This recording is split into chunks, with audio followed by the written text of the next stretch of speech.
testing USA ปะนี่apa India ปะนี่นะเดลีอะเสียดงดิ้งเดียนะว่าปันสงสุยยังดิ้งปะก็คนไปทำวันนี้โอ้โหhello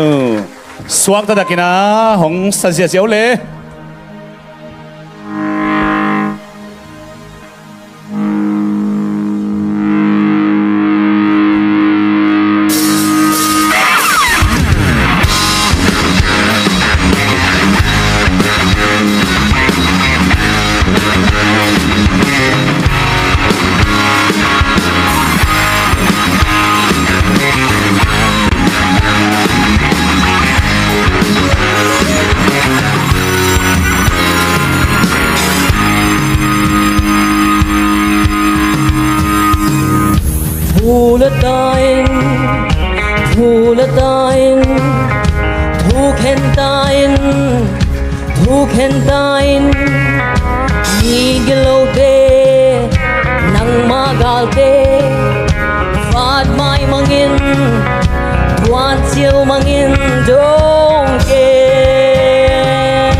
So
so mi leng chen amat thum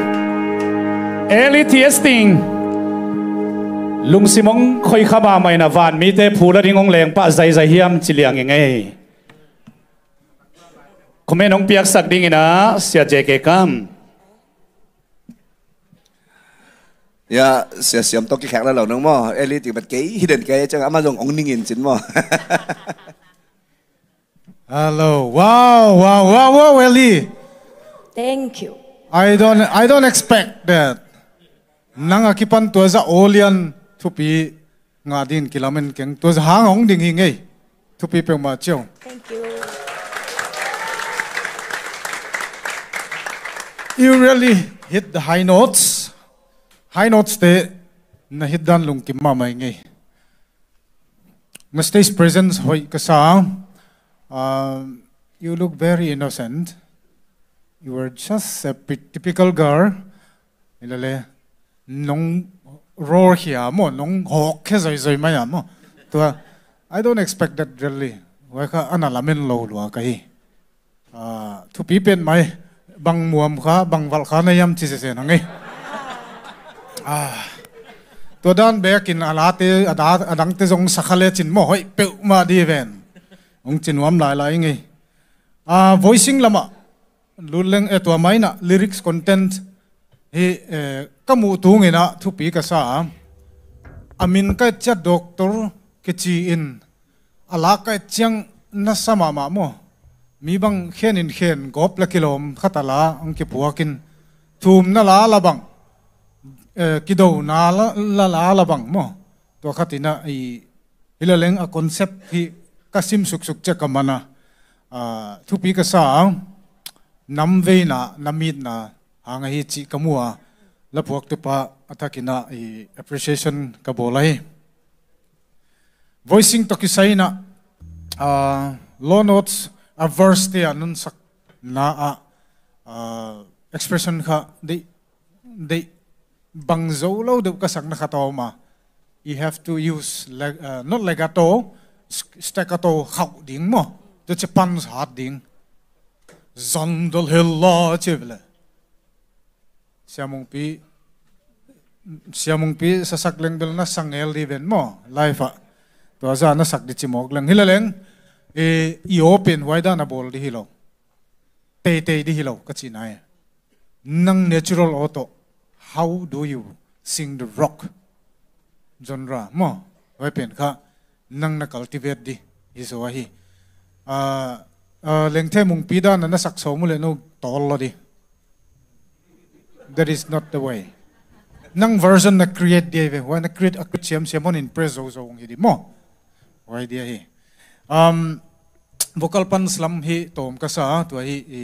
nechik na leg zakhi na kan muam pitching lama hi le you really did the belting notes te how ma mai fortissimo kong non hit to na mo wait you really strike very well and yeah a refrain na ending ka falsetto nong top kiau kha nuam na salwa ka hi okay I hope maban non son to ka lamena topan thupa han pe sem semen lungdame